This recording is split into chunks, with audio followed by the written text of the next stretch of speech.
Hello everyone, welcome to Chaudhary data world channel. अभी इस particular video में we are going to describe how AI apps like chat GPT और Gemini app actually works behind the scene.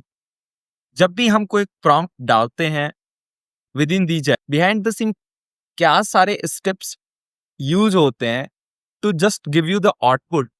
We will see the roadmap how this is getting done the back. So let's get started with the video. तो हमारे पास सबसे पहले जो step होता है, user just provide user input, that is user sends the prompt. और actual prompt जो होता है in backend, that is not only the user which has given the prompt, it also contain system instruction, then prior chat history, tool definition, इन type के कई सारे meta data होते हैं along with the user prompt which it is send to the LLM. When I say LLM, तो जब भी हम बैक एंड मॉडल, जो हम प्रीवियस वीडियो में बात की है कि what is difference between AI model and AI app, तो AI model is something which is brain of any AI app, and that AI model is when trained over large data that is only called as large language model. So अब आते हैं point पे कि हमारा जो AI user का prompt है that is getting sent along with other metadata like system instruction, the prior chat history means हम कुछ चैट करते हैं, और जो पहले अगर LLM से आप ऐसे तो कभी बात जरूर की होगी कि my name is so and so, और फिर 5 प्रॉम्प्ट के बाद जब हम उनसे फिर वापस से वो क्वेश्चन पूछते हैं what is my name, it is able to answer you कैसे। तो due to that particular meta data, जो प्रीवियस चैट हिस्ट्री होता है वो भी हमारे कहीं ना कहीं एज ए कॉन्टेक्स्ट पास होता है inside that. Then tool definition, system guidance, all these things are there which is passed along with the user input. देन आता है दूसरा स्टेप। Let me list it down the steps, I will list it down. User prompt, then second is tokenization. जो भी हम अब user input provide किए, that is basically something which is understandable by human but not by machine. उसको क्या करता है machine और the backend model which you can say, उसे it tokenize into a small unit of text. एक lengthy text जो हम डाल रहे हैं as an input, it is getting converted to a small unit text that is only called as token.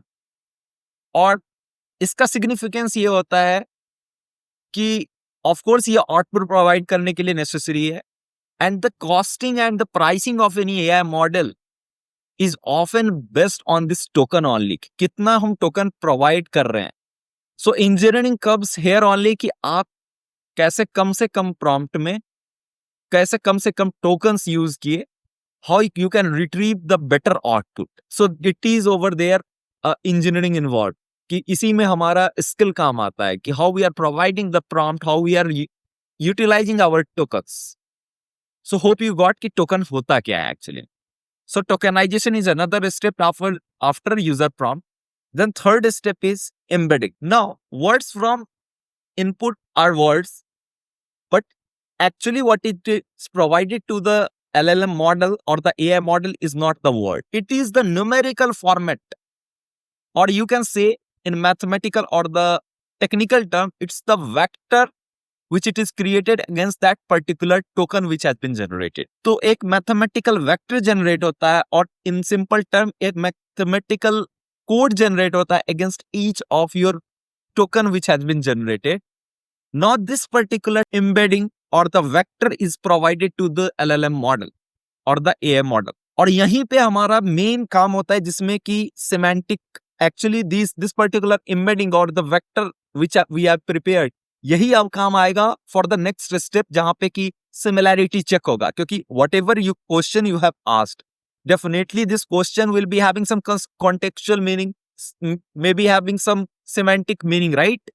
तो अब ये सारे चीजों को एक्सट्रैक्ट आउट करने के लिए these embeddings are provided to LLM from where we get the response, और जहां पे ये कैलकुलेशंस होते हैं similarity, semantic similarity, contextual meaning and all. So ये एक्चुअली हमारा एज ए वेक्टर कन्वर्ट हो जाता है in third step. Now the fourth step comes is core model. Now over here it's you may say the pure back end process where what goes on, और जहां से हमारा output generation का process start होता है। This is the core model where transformer based token generation happens. Transformer based next best token में भी। तो एक्चुअली में होता क्या है, जब भी हम कोई क्वेश्चन पूछते हैं, और as a human brain you can also think कि हमारा जो ह्यूमन ब्रेन है वो कैसे काम करता है। किसी ने क्वेश्चन पूछा, we think of similar context to provide as the output, right? Similar way these LLM model भी क्या करते हैं कि व्हेनेवर वेक्टर गेटिंग जनरेटेड, अब इसका जो कॉन्टेक्चुअल मीनिंग और द सिमेंटिक मीनिंग है, इसके सिमिलर आंसर और the next best token use करता है।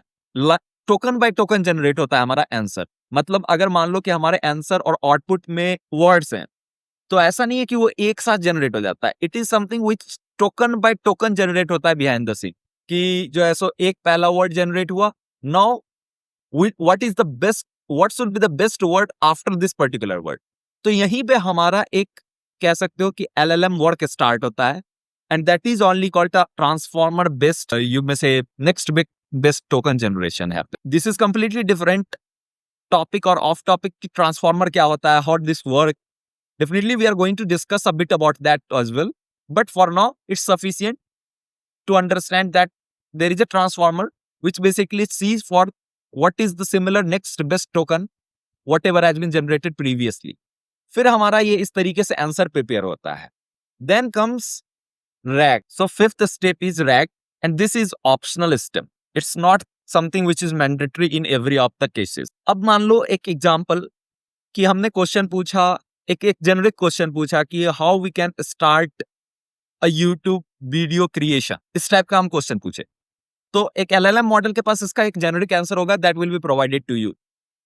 नाउ एक क्वेश्चन आता है आपके पास, for my channel start my YouTube video, what should be my the next video, इस टाइप का कुछ अगर क्वेश्चन पूछता है। Now this is specific to that particular user, right? इस केस में क्या होगा, either it will fetch out the content of your YouTube first, and only it will be providing you the specific answer whatever you have asked the question. इसी particular process को कहते हैं RAG, over where what happens, it first retrieve the information from external sources, then it augment with its output generated, and it's give you the generated it, and it generate basically the specific answer and provides the output. तो ये एक optional step है which is getting triggered whenever it is required as per the user question and as per the whole model architecture. तो ये perform होता है। अब ये हमारे डेली लाइफ में कहाँ यूज होता है? Generally what we do, we just provide out some PDF, और हम कहते हैं कि just give me some answer from, you ask some question related to that PDF and it provide you the answer.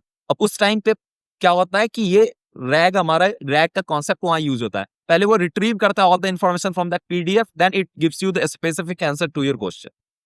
So that's RAG. Now sixth step is safety and governance layer. अब क्या है कि हमारा जो भी output generate हुआ, तो output should not be aligning to the policies of what it should be given as the output.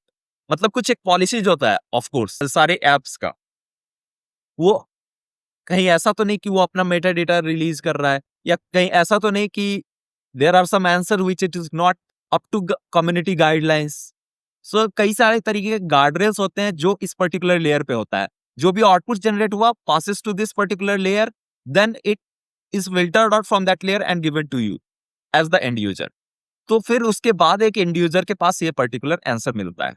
Not the last, not the step, it's basically a concept which it is very commonly used, that is hallucination. Let me type it. ये hallucination है क्या? So this is the common issue or famous issue you can say in whole of this process. जो ये process है हमारा, इसमें सबसे common process, common issue ये होता है। Now what it is, hallucination है क्या? क्या होता है कई बार कि हम जब क्वेश्चन पूछते हैं, our question in itself is a contradictory question, या फिर हो सकता है कि हम जो क्वेश्चन पूछे हैं वो एम्बिग्यूअस हो रहा हो। मतलब ऑन होल एक जब आप एज ए ह्यूमन माइंड भी ट्रीट करोगे कि आपको जब कुछ ऐसा बात कर दिया जाता है whenever you get confused, so whenever LLM get confused it is called as hallucination. लेकिन इसमें दिक्कत क्या है कि for human it what human does is कि वो हम क्लैरिफिकेशन मांग लेते हैं from the user. In this particular case यही हमारा सबसे बड़ा इशू है of whole of this LLM और जनरेटिव एआई इज जब वो हेलोसिनेट करता है, it is not something which it is telling you कि हम मैं अभी हेलोसिनेट कर रहा हूँ और मुझे अभी कॉन्फ्यूजन हो रहा है या I am not giving you proper answer. लेकिन इस टाइम पे क्या होता है, it is giving you the polished answer which looks very good to you, और वो आपको सही लगेगा, but that is not actually what it is to be, because वो कहीं ना कहीं कॉन्टेक्चुअली गलत आंसर आपको प्रोवाइड कर रहा है। So this is the real challenge nowadays, और जो हमारे जनरेटिव एआई में फेस किया जा रहा है, दैट इज हम कैसे इस हेलोसिनेशन को रोक सकते हैं। अगेन ओवर हियर इंजीनियरिंग कि हम किस तरीके से what all techniques we can use to stop hallucination. So basically these 6 were the steps through which a user asked the question and get the output। तो ये एक ओवरव्यू वीडियो था जिसमें कि आई गिव यू इन्फॉर्मेशन कि how all of the backend processes and what all terminology is getting used at the backend, so that you can get some of the glimpse कि किस तरीके से backend में हमारा ये परफॉर्म हो रहा है, right from user input to getting the user output। So hope you found this particular video helpful। और मैं आने वाले सीरीज में, आने वाले वीडियोस में I will be talking a bit more depth on any of the concept, so definitely do subscribe to the channel, like the video if you found it useful, and stay tuned for the next video। Thank you so much।